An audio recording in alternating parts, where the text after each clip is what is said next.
Good afternoon guys, good afternoon. Ayan guys, so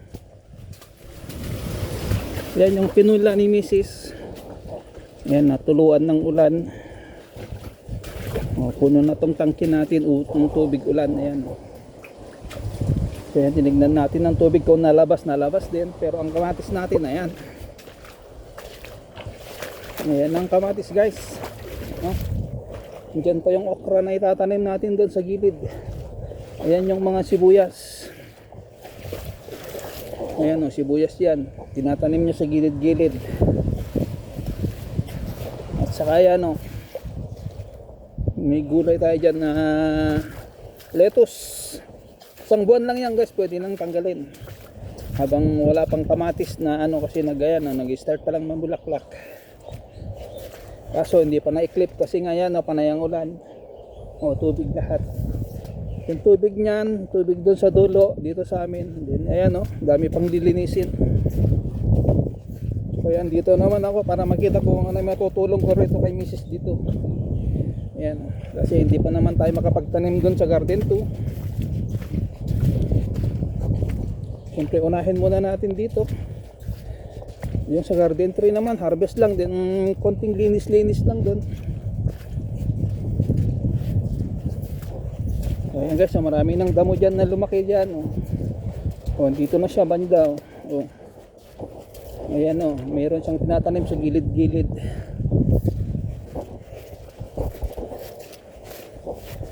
So ayan, halos din na makilala ang kamatis. Diba?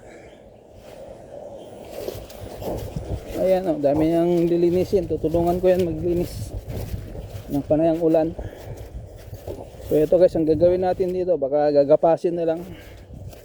Kasi hindi pa na-clip yan, baka tamaan kasi ang mga kamatis. Ayan, dyan. So itong dulo na to guys, pinakadulo. Wala pa yung tanim, baka taniman natin yan ng patatas. Pang french fries natin dito, wala pang tanim tong anim dito sa likod. So yan ang kamatis. Hanggang dito okay yan, kaya lang hindi pa siya na-equip. Ayan ang bulaklak niya. Yung unang bulaklak guys, tinanggal. Nandito yan sa mga dito na una dito. Para sa medyo mataas kasi yan, bababa yan guys, itutumba ng konti. Yung ganyan ang style niyan guys, itutumbay, kiklip lang. Kasi marami naman yan sanga na lalabas. Ang kamatis. So yung maliliit na yan, replanting yan. Hanggang dun. So ito yung may tanim na aso, magmula nung mataniman, panay naman na ulan. So dito wala pang tanim. Yan, marami na namang damo. Yung sili natin, ala na rin, magulang na. Sili yan na pang pakbet. Mahinog na. Yan. Yung pagpakbet natin yan. Pero ang isang pinuntahan natin dito guys, ayan, ito. Ayan, yung papaya natin po pwede nang makuha. Ayan, ang papaya ni Vince. Diba? Ito pa yung unang pinuntahan natin dito. Po pwede na natin kunin ng mga papaya. Gagawa na tayo ng papaya shake. Ito, ayan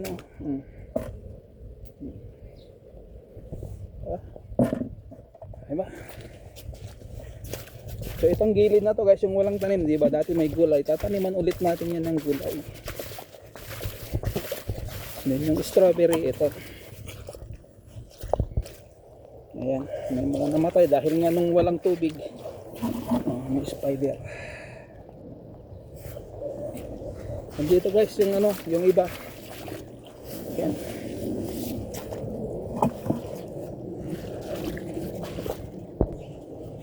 Ito naman yung gabi na purple. Ito yung luya natin na improvise, trinay ko dyan sa ganyan. At ito, hindi pa natin natanggal to, tatanggalin to guys, itong ano na to. So itong papaya lang ang matitira, kukunin natin yung papaya. Kukunin natin yan. Diba? Kukunin natin ang papaya. May pang papaya shake na tayo. So, kukunin na rin natin kasi panay ang ulan. Ito, the other day na. So ayan ang bunga ng papaya guys, marami yan sa taas. Ito naman yung kanal natin. Yan nalabas ang tubig. Ayan. Yung mga tubig na yan, dyan ang labas. Yan sa gilid na yan. So okay lang guys. Kasi yan o, yung tubig nila rito. Yan o, mas mataas. Yung tubig dyan o, mas mataas. Dito lahat sa baba. Ayan, ganyan na itsura ng ating garden 1. Ayan na yung mga ibang ano. Ayan na. Diba yung nanilaw, hindi natin nanim ni Mrs. Ayun, dami. So yung mga okay lang yung tinanim niya, pero ayan, kaya nagpunla ulit. Kaso pa na yung ulan. So sabi ko ako sana yung magpupunla, pero siyempre inuna ko yung paglinis sa garden ko. So yan, ang dami pa nating itatanim. Panay naman ang ulan, no? Tara na guys. At mag-deliver pa ako. Di-deliver ko pa yung na-harvest ngayon. 3 timba. Ngayong Lunes, June 15. Yan.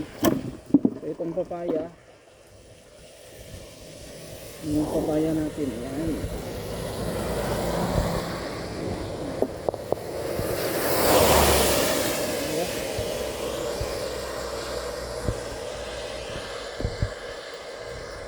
Pindot, ang tagal. Tingnan natin kung may supot tayong paglalagyan.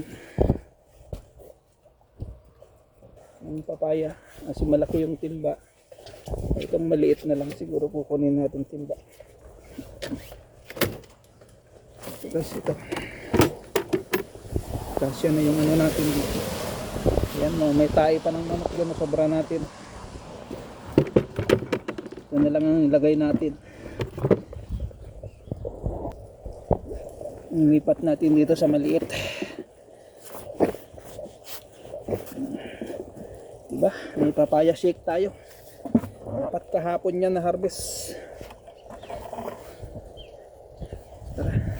Lagay ko lang ng timba. Ayan, ganyan maglaro yung mga apo ko. Ayan, kunyari nagloloto-loto rin sila ng lugaw kasi ganyan yung negosyo ng lola nila. Doon sa kabila. So hindi natin nilaliman guys ang kanal niyan para diretso kasi mas mataas dito. So tama na yung ganyan na kanal niya. Ayan, luto-luto naman sila. Oh. Ito yung makina natin dyan. Oh. Kasi puno dito, puno. Pataba, yan po yung blade natin, yung mga sako ng pataba. Ito mga net. Mga net yan, yung itim. Trapal. So, tara na guys, babay na.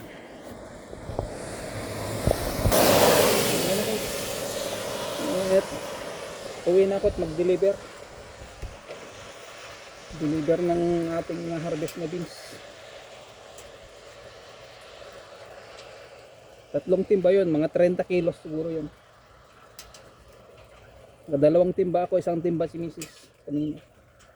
Hindi ko na nagawa ng short video. Siyempre inuwi ko lang yung patola na na-harvest ko ng maga.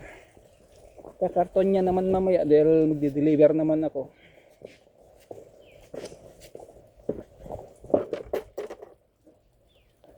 Ang karga ko guys. Ang ating papaya. Diba? Fresh from the farm.